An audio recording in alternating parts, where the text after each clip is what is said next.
1973 में इंदिरा गांधी ने न्यायमूर्ति A.N. रे को भारत के मुख्य न्यायाधीश के रूप में बिठा दिया।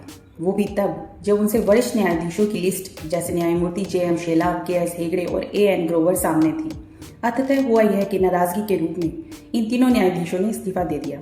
इसके बाद कांग्रेस ने पार्लियामेंट में जवाब दिया, यह सरकार का काम है कि किसे मुख्य न्यायाधीश रखे और किसको नहीं, और हम उसी को बिठाएंगे जो हमारी विचारधारा के पास हो। और आज वही लोग न्यायाधीशों की आज़ादी की बात करते हैं। 1975 में न्यायाधीश जगमोहन सिन्हा को एक फैसला सुनाना था। फैसला था राजनारायण बनाम इंदिरा गांधी के चुनावी भ्रष्टाचार का मामला। उनको फोन आता है जिसमें कहा जाता है, अगर तुमने इंदिरा गांधी के खिलाफ फैसला सुनाया तो अपनी पत्नी से कह देना इस साल करवा चौथ का व्रत ना रखे। जिसका न्यायमूर्ति सिन्हा जी ने आराम से जवाब देते हुए कहा, किस्मत से मेरी पत्नी का देहांत 2 महीने पहले हो चुका है। इसके बाद न्यायमूर्ति सिन्हा ने एक ऐतिहासिक निर्णय दिया जो आज भी मिसाल के रूप में जाना जाता है।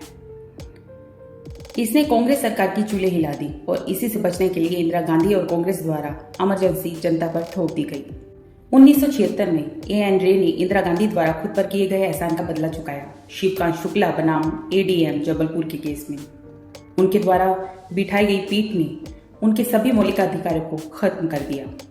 उस पूरी पीठ में मात्र एक बहादुर न्यायाधीश थे जिनका नाम था न्यायमूर्ति H.R. खन्ना, जिन्होंने अपने साथी मुख्य न्यायाधीशों को कहा, क्या आप खुद को आईनों में आंख मिलाकर देख पाएंगे कभी? इस पीठ में न्यायाधीश A.N. रे, H.R. Khanna, M.H. Bag, Y.V. Chandrachud और P.N. भगवती शामिल थे। यह सब मुख्य न्यायाधीशों की लिस्ट में आए, सिर्फ एक न्यायाधीश को छोड़ के, जिनका नाम था न्यायाधीश H.R. खन्ना जी। खन्ना जी को इंदिरा गांधी की सरकार ने दंडित किया और अनुभव तथा वरिष्ठता में उनसे नीचे बैठे न्यायाधीश M.H. बेग को देश का मुख्य न्यायाधीश बना दिया गया। यह था भारत के लोकतंत्र का हाल कांग्रेस के राज में। यही न्यायाधीश M.H. बेग रिटायरमेंट के बाद नेशनल हेराल्ड के डायरेक्टर बना दिए गए। यह नेशनल हेराल्ड अखबार वही अखबार है जिसके घोटाले में आज सोनिया गांधी और राहुल गांधी जमानत पर छूटे हुए हैं। यह पूरी तरह से कांग्रेस का अखबार था और एक प्रकार से कांग्रेस के मुखपत्र की तरह काम करता था। आश्चर्यजनक रूप से न्यायाधीश बेग ने अपॉइंटमेंट स्वीकार कर लिया। राहुल गांधी का संविधान को खतरा वाले सवाल पर उनसे पूछा जाना चाहिए, क्या इस प्रकार से ही बचाना चाहते हो लोकतंत्र को?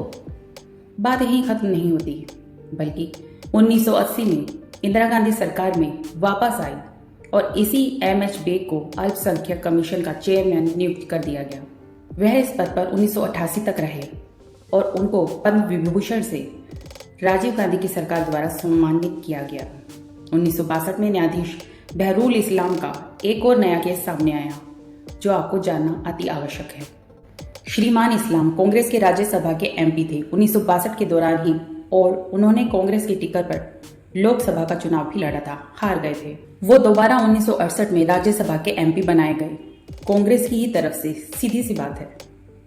उन्होंने 1972 में राज्यसभा से इस्तीफा दे दिया और उनको गुवाहाटी हाई कोर्ट का न्यायाधीश बना दिया गया। 1980 में वो सेवानिवृत्त हो गए, परंतु जब इंदिरा गांधी 1980 में दोबारा वापस आई तो इन्हीं श्रीमान इस्लाम को न्यायाधीश बहरुल इस्लाम की उपाधि वापस दी गई और सीधे सुप्रीम कोर्ट का न्यायाधीश बना दिया गया। गुवाहाटी हाई कोर्ट से सेवानिवृत्त होने के 9 महीने बाद का यह मामला है। इंदिरा गांधी पूरी तरह से यह चाहती थी कि सभी न्यायाधीशों पर उनका कंट्रोल हो। उस समय इमरजेंसी के दौरान इंदिरा गांधी और कांग्रेस पर लगे आरोपों की सुनवाई विभिन्न न्यायालयों में हो रही थी। वो इंदिरा गांधी के लिए बहुत उपयोगी सिद्ध हुए और साफ तौर पर कांग्रेस के लिए भी। न्यायाधीश इस्लाम ने 1 महीने बाद अपने पद से इस्तीफा दे दिया और फिर एक बार असम के बारपेटा से कांग्रेस के टिकट पर चुनाव लड़े। लोकतंत्र का इससे बड़ा मजाक क्या होगा? जिस चुनाव में वो खड़े होने वाले थे उस साल चुनाव नहीं हो पाए, अतः उनको एक बार फिर से कांग्रेस की तरफ से राज्यसभा का MP बना दिया गया। लोकतंत्र के लिए जिस प्रकार से कांग्रेस आज छाती पीट रही है, उसी ने लोकतंत्र का गला सबसे ज्यादा घोटा है। आपका क्या विचार है?